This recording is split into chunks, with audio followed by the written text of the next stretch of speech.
Baik, selanjutnya untuk menghemat waktu, yang kedua kita minta kepada Dr. Saiful Anwar. Beliau ini juga pakar di bidang accounting sekaligus ketua ya program pasca sarjana ITB Mandalan Jakarta ya. Sebagai native speaker kepada Pak Dr. Saiful Anwar kita persilahkan. Baik, bismillahirrahmanirrahim. Assalamualaikum warahmatullahi wabarakatuh. Alhamdulillah. Assalatu wassalamu ala rasulillah wa ala alihi wa sahbihi wa man walah, la haula wa la quwata illa billah, amma ba'du. Yang saya hormati Bapak Ketua Dr. Fitriyanti, yang juga saya hormati para narasumber kita yang luar biasa hari ini, Bapak Ahmad Sapudin SEMM, Bapak Amrizal PhD, dan Bapak Edwin Frimarwah SEMAK, juga para peserta yang hadir pada FGD hari ini yang saya yakin bukan hanya berasal dari kampus gitu ya, karena kemarin saya dapat kiriman flyernya dari teman di salah satu bank syariah. Baik, Bapak Ibu sekalian,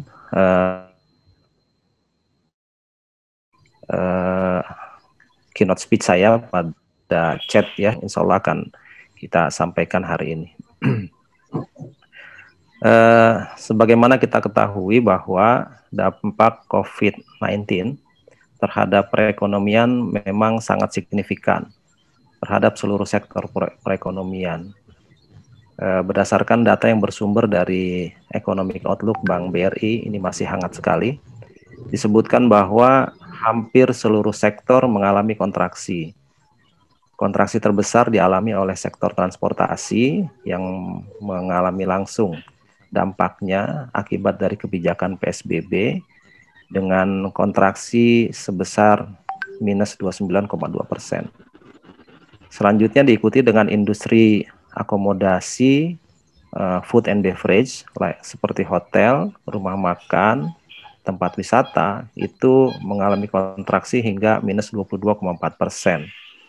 Dan selanjutnya posisi ketiga adalah sektor keuangan, seperti perbankan, itu mengalami kontraksi hingga minus 10,3%. Jadi ini adalah sebuah dampak yang luar biasa besar dalam waktu yang sangat singkat akibat pandemi COVID-19 ini. Pada laporan itu disebutkan hanya sektor informasi dan komunikasi serta pertanian yang tetap bisa tumbuh positif sebesar 3,4% dan 16,2%.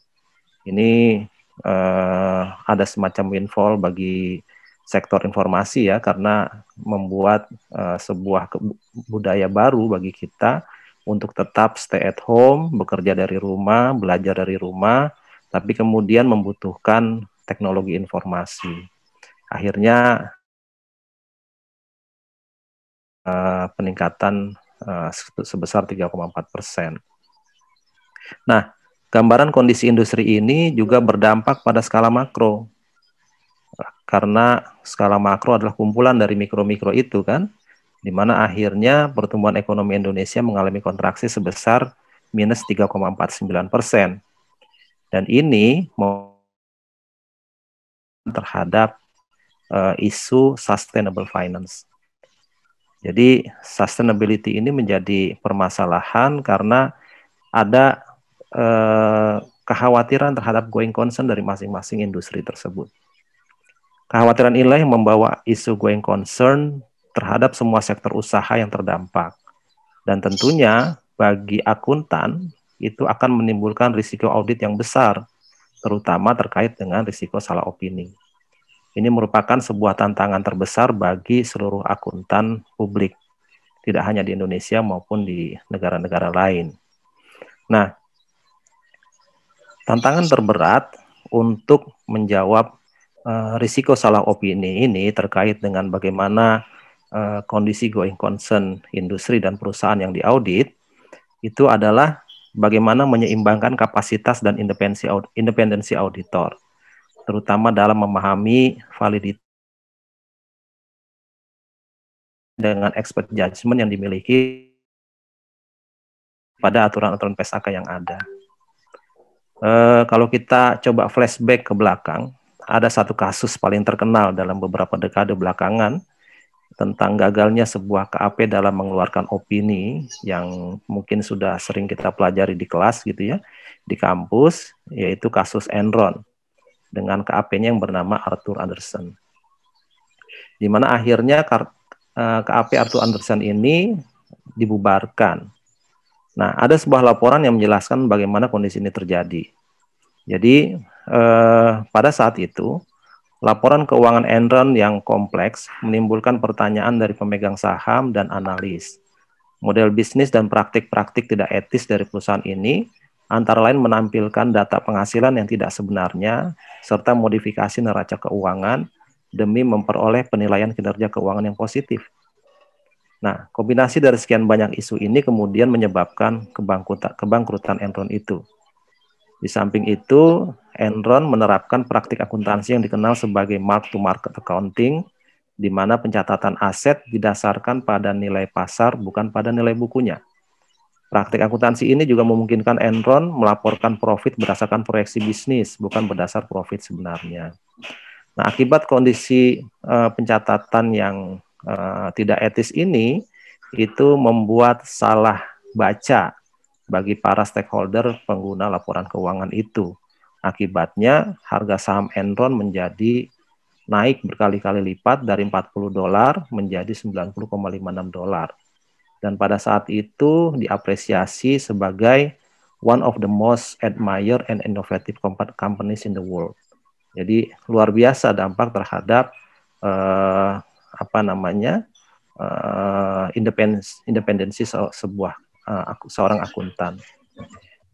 Tetapi akhirnya juga menjadi sad ending gitu ya, karena setelah menjadi sorotan masyarakat luas di akhir tahun 2001 terungkaplah bahwa kondisi keuangan yang dilaporkannya itu didukung terutama oleh penipuan akuntansi yang sistematis, terlembaga dan direncanakan secara kreatif. Nah, jadi fungsi audit yang independen gitu ya itu sangat menentukan untuk bagaimana seluruh stakeholder bisa membaca dan memahami laporan keuangan dengan benar.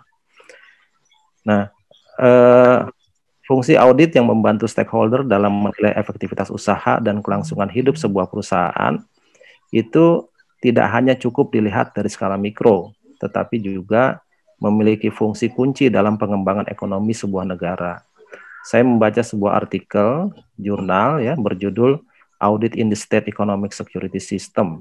Di sana dilaporkan jurnal ini paper ini diterbitkan di sebuah jurnal internasional ya yang bernama Management Theory and Studies for Rural Business and Infrastructure Development.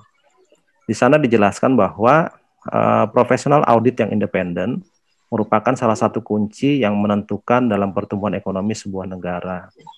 Mengingat kondisi global keuangan yang semakin kompleks dan rapuh sebagai hasil dari interaksi antar negara di tingkat global yang semakin saling ketergantungan, itu menyebabkan setiap negara, baik dari skala mikro maupun makro, itu sangat sensitif terhadap krisis yang terjadi di negara lain. Nah, kami di Pasca Akuntansi Keuangan Syariah ITB Ahmad Dahlan juga mempelajari akuntansi syariah, mendalami akuntansi syariah ya. Sehingga saya coba memberikan pandangan sedikit dari sisi ekonomi syariahnya. Sebagaimana kita ketahui, Islam itu memberikan penekanan khusus terhadap isu kapasitas dan independensi akuntan. Itu makanya kalau kita lihat dalam Al-Quran, ada satu surah yang ayatnya paling panjang. Jadi kalau kita baca Al-Quran itu satu halaman itu hanya satu ayat gitu ya. Yang dia ada pada surah Al-Baqarah ayat 282. Di dalamnya ditegaskan bahwa seorang akuntan adalah seorang yang adil gitu. Di ayat ini Allah berfirman, Bismillahirrahmanirrahim, ya dainila ajalim musamma faktubuh. Kataba yaktubu kitaban, uktub itu kalimat kata yang menjelaskan tentang pembukuan gitu ya. Di situ ada kewajiban untuk mencatat faktubu. Nah, wal yaktub bainakum katibum bil adl. Pada kalimat inilah kemudian Allah memberikan satu kriteria bahwa seorang penulis, istilahnya akuntan kalau saat ini, itu harus menulisnya dengan benar. Atau kata yang digunakan di sini ada kata-kata yang adil gitu ya. Dan ada perintah juga setelah dia menuliskan dengan secara baik dan benar dan adil itu, Allah meminta supaya jangan sampai ada perasaan enggan untuk menulisnya. Wala ya'bakatibun an yaktuba kama alamahullah. Nah, kalau kita coba pelajari secara fikih begitu ya, atau secara tafsirnya, kata adil di sini para ulama menjelaskan tentang bahwa sesuatu itu ditempatkan pada tempatnya. Jadi kata adil itu adalah lawan dari kata zolim, gitu ya. Seorang akuntan, penulis itu tidak boleh zolim. Sehingga kezoliman itu harus dihindari agar seluruh stakeholder pengguna laporan keuangan itu tidak mengalami bias ketika membaca laporan keuangan yang disiapkan atau di audit oleh akuntan publik itu. Dan janganlah akuntan publik itu enggan untuk menuliskan sesuatu yang menyebabkan terjadinya kezoliman kepada seluruh stakeholder itu.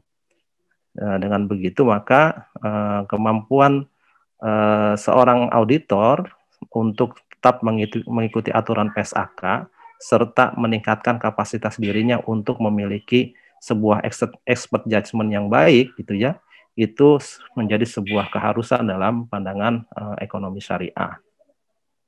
Nah, oleh karena itu sebagai penutup saya sampaikan bahwa kami di Pasca Akuntansi Syariah ITB Ahmad Dahlam itu berkesimpulan bahwa Islam itu menganggap akuntansi yang adil, akuntan yang adil, auditor yang adil, kantor akuntan publik yang adil adalah yang mampu memberikan opini secara independen dan memahami risiko going concern auditinya sebagai salah satu alat penting untuk memajukan peradaban sebuah negara. Hal ini dibuktikan dari penempatan aktivitas akuntansi ini pada ayat terpanjang dalam Al-Quran, di mana kita ketahui bahwa Al-Quran adalah sebuah kitab yang tidak ada keraguan di dalamnya, yang berfungsi sebagai guidance bagi orang beriman agar tercipta sebuah masyarakat yang baldatun thayyibatun wa rabbun ghafur. Mungkin itu saja kalimat atau keynote speech yang bisa saya sampaikan hari ini. Dan mudah-mudahan ini menjadi pemicu bagi pembahasan FGD tentang bagaimana dampak COVID-19 terhadap going concern dan opini audit pada hari ini. Terima kasih atas kesempatan yang diberikan Pak Dr. Amrizal dan seluruh panitia pelaksana serta seluruh peserta FGD hari ini. Saya tutup dengan wallahu a'lam bishawab. Assalamualaikum warahmatullahi wabarakatuh.